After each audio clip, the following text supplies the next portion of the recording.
If you clicked on this video, chances are you don't know what Artfight is, or you're planning on maybe participating, but you're not really sure yet. For those who don't know, it is an annual art sharing event where people, quote unquote, attack each other's original characters by drawing at them, and then you rack up some awesome gamer points whenever you complete an attack or a drawing.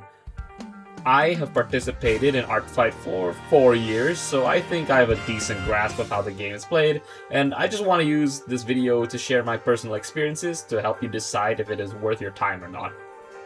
And, well, the short answer is, you're not exactly bound to a contract saying you need to stay the whole month and draw every day, so literally just make an account, do one attack, and see how you like it.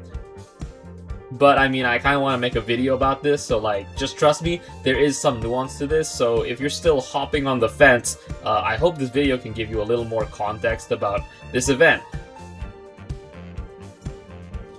Now, the thing about Artfight is that it is an event with preset rules and all that stuff, but what you want to get out of it and what you want to do with Artfight is up to you. It basically just gives you an excuse to achieve your artistic goals, kind of like signing up to Art Summer Boot Camp, but more fun. So maybe you have an objective in mind already, which is in that case awesome. You can skip this part, whatever, I don't care. But I'll just list out a few just in case. Just to get started, my personal goals going into Artfight back in 2022 was to 1. Improve my technical skill, 2. Learn how to draw faster, and 3.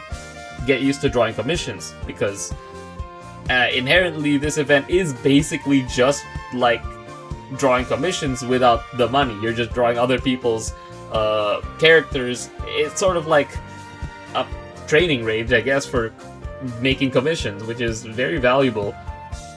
And other goals I've seen include challenging yourself to draw things outside your comfort zone, such as if you only draw humans, then maybe you want to try drawing furries, which there are an absolute shit ton of them in Artfight. You're going to have absolutely no shortage of that. You can do that. You can use this to try out some new styles. You just want to join with friends, draw each other's characters, it's a lot of fun, or you just want to make people happy. All of these are all valid goals and achievements that you want to get out of Artfight. Now, Artfight operates on a point system, which does feel very rewarding because it scales off how complex your drawing is, and it just helps you push to create more and more. But you have to remember that at the end of the day, they're just imaginary numbers. There's a thing called friendly fire, which is attacking someone in your own team, and you get a lot less points for drawing friendly fires. But I encourage you just to not care about the concept of friendly fire or points. If you see a character you really like, but they're from your own team, just go ahead and draw it anyway. It really doesn't matter. Although this year there are 3 teams, so I guess there should be less chance of attacking someone on your own team, but point still stands. They're just silly internet points. It doesn't matter. Just draw what you like. Another thing to keep in mind is to remember that this is an art sharing event, so it's not a give and take relationship every time.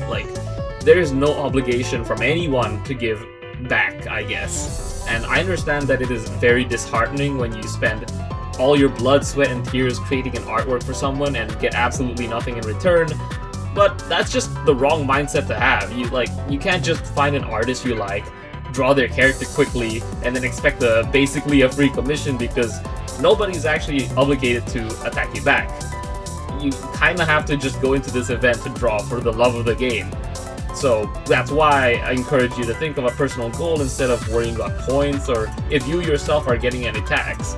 Even though that is one of the perks, is that while you give attacks, you will eventually get someone out there who wants to draw your character. So if you haven't gotten any attacks so far, please do not be disheartened, because you will get one day. Of course, doing revenges may also be one of your personal goals, as was mine for all 4 years, just because I wanted to show appreciation to those who think my characters were worth the time drawing.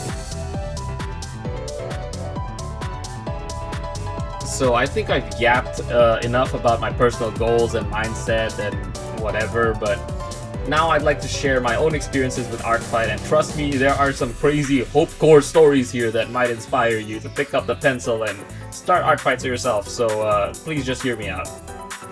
I started in 2022, and here you can just see a compilation of my works from 2022 and 2023. You can really see the improvement from the former to the latter, but only in 2024 and 2025 did I really start to, I guess, understand the deeper meaning of this event and why I was drawn into it as much as I did to have kept doing it for 4 years. So, in 2024, I had already done Artfight for 2 years now. I was planning on going for the three-peat, and thankfully I was unemployed during this time, so I managed to make a good 13 artworks, which is roughly one artwork every 2 days, which is a pretty good pace in my standards. But one of my favorite artworks I've actually made was actually from Artfight in this year.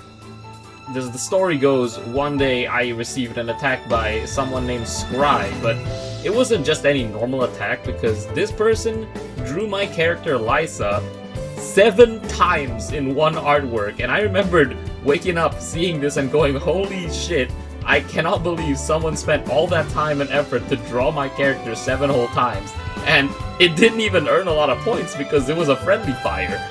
Like, I felt so happy about it, I just wanted to push myself to create something incredible for this person to thank them for doing it 7 times.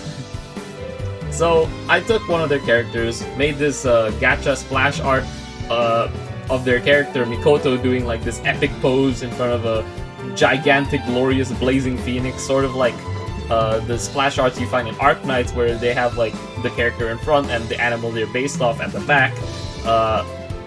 And still to this day, I am so extremely proud of this picture, and I still use it as an example in my commissions page for gacha splash arts. But the special part about this is I'm not just proud of how it looks, but I'm also very proud of how much heart I put into this. And it's all because someone gave me an incredible gift. Like, this artwork would probably not have been created were it not for Artfight. And honestly, just this story in particular is enough for me to encourage anyone to try participating in this event. But that's not all, because I did another year in 2025. I went from making 13 artworks last year to one. I only did 1 this year. But I have a good reason. I was doing my thesis during this time, so I was not actively planning on joining. But one day in the middle of July, when I was just getting like art posts from my friends while they were doing Artfight, I was just curious, looking at characters, when I saw this character and went, oh, that's pretty cute, and I opened the page. Turns out, this character's owner, Lvstre, was new to Artfight that year, and already had made 3 attacks, but had not gotten one herself. And that's when I kinda had like the stereotypical old mentor guy in the anime moment and realized, damn, this kind of reminds me of me back in 2022 when I was making attacks, not really getting anything myself. And so, although I wasn't planning on joining that year, I decided to just quickly whip something up for her. And then she did an amazing revenge for me, and the comment she left here on the screen, like, really was just the same of how I felt last year with that attack from Scry. And then that's when I realized these little interactions of people wanting to make stuff for others and then like giving back, this really is the soul of Artfight. Like, oh my god, making something for someone's character they poured so much love into just because you can, and making their day just a little bit better. So I really encourage you just to get on the website. Don't just make a drawing for some popular artist you really like, who has already received hundreds of drawings, but rather take your time to make someone's day by drawing for someone who has yet to receive anything. Well, of course, make sure that they're active and also doing attacks themselves, because then you would be drawing for Into the Void and they won't see it, but, you know, trust me, there genuinely is no better feeling than that. Well, with all that glazing said and done about Artfight, why am I not joining this year? See, I put it at the end of the video, so it's like a cliffhanger and stuff. Well, I'm employed. I have an 8 to 5 and I want to grow my Instagram and Twitter art accounts and do commissions, and I genuinely just don't have time. But if you do have the time, really just get on. Pick up a pencil and do it. And that's basically all there is for me. And yeah, happy art fighting.